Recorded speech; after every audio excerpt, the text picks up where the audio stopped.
ये कह रहे हैं जी बहुत मेहनत कर रहा हूँ, नंबर नहीं आ रहा है। जैसे वह बिल आया, तो जीके तो कल आपके सेंटर पे 2-3 बच्चे मेंटरशिप के लिए आए, तो उसमें एक बच्चे का क्वेश्चन था कि जी मैं 4 महीने से हूँ लेकिन मेरा कॉन्फिडेंस नहीं बन पा रहा है। सुनो, ये आपके लिए जरूरत का है। आप में से कई बच्चों की प्रॉब्लम है, लैंग्वेज अलग अलग हो सकता है उसको रिप्रेजेंट करने का, और मैं बड़ी परेशान सा हूँ। तो मैं बोला क्यों, ऐसा क्यों लग रहा है? कहा जी कभी कोई बताता है कि ये कोर्स ले लो तो मैं वो कोर्स खरीद लेता हूँ, कभी कोई बताता है कि ये नोट्स खरीद लो तो मैं वो नोट्स खरीद लेता हूँ, और ऐसे कर करके मैंने ये बुक खरीद ली है, इस टीचर का कोर्स ले लिया, और और भी 1-2 प्रॉब्लम बताई। तो मुझे कैसे करूं कि मेरा दिल्ली पुलिस हो जाए? नया बालक है, 20 साल 22 साल का। तो मैंने पहला प्रश्न पूछा, ये आपसे भी है, कि जो क्लास होती है क्या वो जाके आप रिवीजन करते हैं, नोट्स बनाते हैं, उस पर एमसीक्यू करते हैं? कहा जी नहीं, 4 महीने में एक बार भी नहीं किया। तो क्या करते हैं? तो जी मैं डेली 1 घंटे करंट की क्लास करता हूँ। नहीं, सुनो सुनो, उसकी प्रॉब्लम सुनो, ये आपके लिए जरूरी है। मुझे पता है कि उस करंट से नहीं आना है, लेकिन फिर भी मैं देखता हूं, चलो कोई बात नहीं। फिर मैं रीजनिंग का प्रैक्टिस सेट मारता हूं। यहां बायो पढ़ाते हैं तो वहां जाकर मैं ज्योग्राफी पढ़ता हूं। तो ऐसे बहुत लोग हैं। जब जब मैं लाइब्रेरी में राउंड लगाने जाता हूं तो मैं बड़ी दुखी सा हो जाता हूं। मतलब मुझे ये नहीं समझ में आता है कि बच्चे एक्चुअल में गुरुकुल में आए हैं या किसी पीजी में आए हैं या किसी ऐसे हॉस्टल लाइब्रेरी में रह रहे हैं। मतलब क्या है, कुछ भी पढ़ रहे हैं। अब चूंकि 3 घंटा बैठना है तो 3 घंटे कुछ भी पढ़ रहे हैं। ये रीजनिंग का मॉक लगा रहे हैं, ये मिस्टर एक्स का कुछ भी बुक खरीद के या खोल के पढ़ रहे हैं, ये किसी और का सीट खोल के पढ़ रहे हैं। मैं फिर ओपनली कह रहा हूं कि लिमिटेड सोर्स रखिए। एक प्रीवियस ईयर की बुक, या जिस भी टीचर से क्लास कर रहे हो सिर्फ उसका प्रीवियस सीट, मैथ में सेम, इंग्लिश में, जीएस में क्लास नोट्स और प्रीवियस एमसीक्यू। ये यदि 1.5 साल आप खींच के कर लेंगे तो आप पहले अटेम्प्ट में नौकरी लेके चले जाएंगे। और यदि ये नहीं कर पाएंगे तो ये कब 2 साल 3 साल में और 3 साल 5 साल में कन्वर्ट हो जाएगा आपको पता भी नहीं चलेगा। और कई बार तो हो सकता है आपको बीच में छोड़ना पड़ जाए, घर की स्थिति की वजह से, अपने कॉन्फिडेंस की वजह से। क्योंकि कितना आदमी टाइम देगा, 1 साल 2 साल 3 साल। और ऐसा नहीं कि आप नहीं कर सकते थे, आप कर सकते थे, सिर्फ आपने अपने उस प्लान पे भरोसा नहीं रखा, उस बुक पे भरोसा नहीं रखा जो आपने खरीदी। तो कोई भी एक बुक जो इससे भी आपने खरीद लिया, जिस पे आप भरोसा करते हैं, उसी को रखिए। और लाइब्रेरी में जब घुसिए तो ये प्रण होकर के कि मैं ये क्यों पढ़ रहा हूं, वो क्यों करंट देख रहा, वो हैबिचुअल हो गया लैपटॉप के साथ। यूट्यूब या जो भी इस तरीके के सोशल मीडिया प्लेटफॉर्म है, वो बहुत तगड़े एआई पे काम कर रहे हैं कि आप किस तरीके के वीडियो के साथ समय देते हैं। मैं एक जनरल एग्जांपल से बताता हूँ। फेसबुक पे बहुत सारे फ्रेंड हैं मेरे, आपके जैसे बच्चे ही हैं। तो अचानक मैं किसी का फोटो देख लूंगा ध्यान से, मुश्किल से 10 सेकेंड या 20 सेकेंड, तो अगला हर 10वां 12वां पोस्ट उसी का दिख रहा होगा मुझे, सिर्फ उस 10 सेकेंड के रुकने की वजह से। यदि मैंने किसी का प्रोफाइल चेक कर लिया कि ये कौन है और कहाँ लग गया है, तो शायद, जबकि 5,000 तो दोस्त दोस्त होंगे जो फेसबुक का लिमिट है, और 30-31,000 वैसे फॉलोअर्स और क्या क्या है। तो इतना तगड़ा एआई काम कर रहा है, तो आप तो भी मासूम से बच्चे हो, आपको तो करंट इंपॉर्टेंट है। जैसे वह बिल आया, तो जीके का क्या काम का क्वेश्चन है वो आपने सीख लिया, बात खत्म हो गई। लेकिन अब आप देख रहे हैं कि मुस्लिम समुदाय क्या कह रहा है, हिंदू समुदाय क्या कह रहा है, ये पार्टी क्या कह रही है, तो सेम वीडियो आपको वैसे ही दिखाने लगेगा। मैं कोई रिसर्च पढ़ रहा था, कहा कि आप अच्छी चीज सर्च कर लीजिए तो अच्छी चीजों का रिकमेंडेशन आने लगेगा, और निगेटिव चीज सर्च कर लीजिए, उसमें जो एग्जांपल था वो नहीं लेना चाहिए लेकिन ले ले रहा हूं, साइड करने के तरीके। तो कहा कि ना चाहते हुए भी आपको धीरे धीरे उसी तरीके के वीडियो दिखने लगेंगे, और एक समय आएगा जब उसके आप कंट्रोल में आ जाएंगे। इतना घातक है ये। कोचिंग का सर्च कर लिया आपने, कोचिंग के वीडियो वीडियो देखने लगेगा, किसी पर्टिकुलर टीचर को सर्च कर लिया, वो कारण है कि वो बच्चा नहीं निकल पा रहा है उससे। करंट पढ़ना अच्छी बात है, लेकिन क्या एसएससी का बच्चा या पुलिस का बच्चा डेली करंट पढ़ेगा? तो ये बड़ी विडंबना है। मैथ में 20-22 चैप्टर है, क्यों नहीं ठीक से कर ले रहे हैं? अभी अभी यहाँ से गया था मैं, 7:30 में निकल गया था, फिर गन्नौर चला गया था, तो डिनर के सोचा कि उनसे मिल लूंगा, काफ़ी दिन हो गया था। तो मिलते हैं तो बच्चे कुछ ना कुछ क्वेश्चन पूछते रहते हैं। तो किसी बच्चे ने कहा कि जी सब ठीक है, मेरा मैथ में नंबर नहीं आ रहा है, मेरा नंबर नहीं बढ़ रहा है, लैंग्वेज वास कि 2 महीने से नंबर नहीं बढ़ रहा है। मैंने बोला कि चलो कोई बात नहीं, 2 महीने में कितने चैप्टर आपने रिवाइज किए या तैयार किए? सर तैयार तो कोई सा भी नहीं किया। मैं कोई नहीं, कोई 2 चैप्टर जो रिवाइज किए हूँ? नहीं सर, वीडियो ही देखता हूँ। मैं कोई बात नहीं।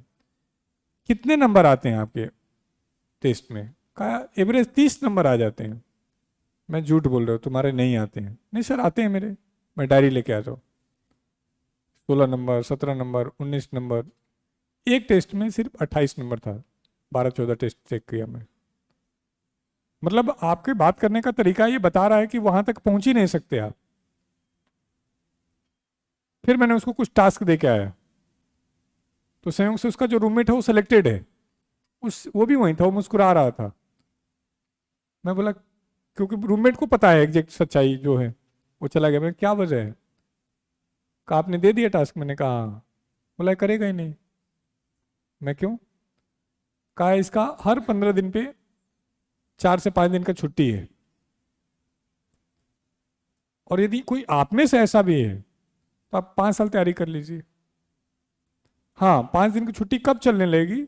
जब आपके 170 नंबर आने लगेंगे, मेंस में 330 नंबर आने लगेंगे। आप ही में से जो लोग छुट्टी पे गए हों, आप खुद बता दो कि जब गए थे तब कितने नंबर थे, और जब 1 महीने बाद आए हैं तो कितना डाउन हुए, और फिर उसको मेंटेन करना टफ हो गया। इतना ज्यादा प्रॉब्लम है पढ़ाई के साथ। तो 2 बातें मैं कहना चाह रहा हूं। एक, जब लाइब्रेरी में जाएं तो कसम लेकर के कि अभी यही टॉपिक पढ़ना है तो यही पढ़ना है। इसका तरीका क्या है कि सब कुछ आपके सीट पे नहीं होना चाहिए, आप लाइव रूम में लेके जाओ, बैग में भर के लेके आ जाओ, थोड़ा सा वजन पड़ेगा।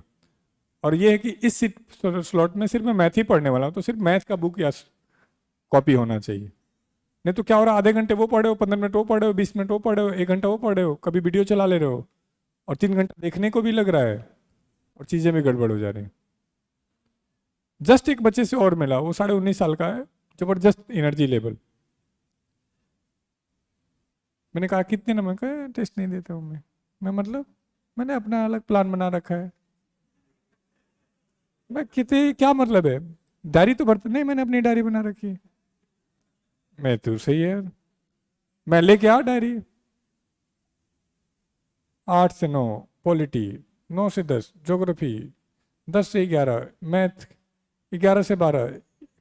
मैंने पूरे 12 घंटे में 12 सब्जेक्ट डाल दिए। मैं टेस्ट टेस्ट किस लिए? मैं कितने दिन हो गया का फाउंडेशन से आया हूँ, 3 महीने हो गया। मैं तेरे पक्का बता 100 नंबर आते हैं? कहा नहीं। तो मीनिंग क्या है? सिर्फ प्लान बना लेने से सही होगा जरूरी नहीं है। उसी के लिए आप मुझे पे कर रहे हैं, हमें 5 मिनट लगता है, बस डायरी ला के दिखा दीजिए। कि कई बार ऐसा आपकी शिकायत हो सकती है कि सर ने तो 1 मिनट में कह दिया कि ये कर लो, सर ने तो ध्यान से देखा भी नहीं। नहीं, सर ने काम का जो चीज़ था देख लिया, जो कहा वो करो। तो थोड़ा सा टारगेट लेकर के लाइब्रेरी में, और दूसरा भटकाव नहीं, लिमिटेड सोर्स। आप ही में से कई कलाकार हैं, कहीं कहीं कहीं से कुछ भी पढ़ रहे हैं, एक इन्फॉर्मेशन जो शायद सही थी गलत थी, आप में से कई लोग टेस्ट नहीं देते हैं हमारे वहाँ। तो वो जो भी हैं, अगली बार से मत करना ऐसा, मैं घर भगाऊंगा। एमोर्थल भगाया किसी को, या तो आप खुद भाग जाना, आपकी इज्जत बची रहेगी, नहीं तो हम भगाएंगे। क्यों टेस्ट नहीं देगा, कारण बता दे भाई। आप कह रहे हो मैं तो उससे पढ़ा हूँ, उससे पढ़ो, टेस्ट तो हमारा दो, क्योंकि आपने आपके हिसाब से बेस्ट टीचर से पढ़ा है। तो आपके हिसाब से जो खराब टीचर है उससे जो बच्चे पढ़े उससे तो अच्छा ला के दिखाओ, ताकि वो बच्चे उसी टीचर अच्छे वाले से पढ़ लें। तो टेस्ट देना पड़ेगा। अब शायद नेक्स्ट सेशन में मैं आपको वो ऐप लॉन्च कर दूंगा, और मेरी प्रॉब्लम हो जाएगी ख़त्म। जैसे ये मिलते हैं और अचानक कहते हैं जी सब ठीक है, इंग्लिश गड़बड़ है।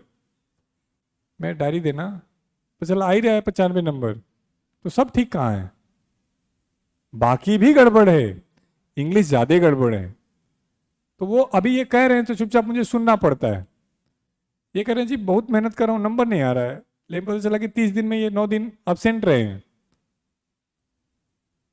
17 रूम पास लेके बैठे हुए हैं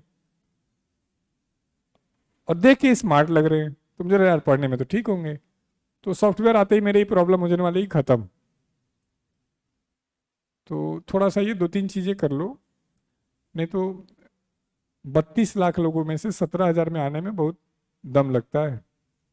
नहीं तो तुम ही कहोगे कुछ नहीं होता है, झूठ मूठ में ऐसे ही बिजनेस फैला रखा है, कोई फायदा नहीं है। मैं रहा नहीं 1 साल, मेरे से तो कुछ नहीं हुआ, क्योंकि पहले ही मैं मानता था कि जो मेहनत करेगा हो जाएगा। अब मुझे मानना है कि सही मेहनत करेगा तब होगा। और सही मेहनत का तरीका है कि उसी पेस के साथ, उसी जज्बे के साथ लगातार 12, 14, 16, 18 महीना, एक गलती भी छब में नहीं है। अभी मिलना इन बच्चों से, 1 नंबर से जीएसटी से कोई रह गया, 1 नंबर से कोई टीए रह गया, 1 नंबर से किसी का एमईए रह गया, तो 1 नंबर क्या कर सकता है आप समझ नहीं सकते। कोई बाहर हो गया पॉइंट नंबर से, अभी उसमें से कि जो बचा उसके 333 नंबर है और कटअप 335 गया है, सीजीएल नहीं हुआ, सीएचएसएल हुआ। तो चलो सीएचएसएल हो गया तो मन को थोड़ा शांति हो गई कि मेरा हो गया, मैं इज्जत में हूँ। इमेजिन करो नहीं होता तो 2 नंबर उसको कम से कम 2 साल, या हो सकता है अगला अटेम्प्ट नहीं होता तो पूरा जीवन टीस रह जाता कि यार मेरे में क्या कमी रह गई। तो ये अब मानेंगे तो मेरे लिए अच्छा है।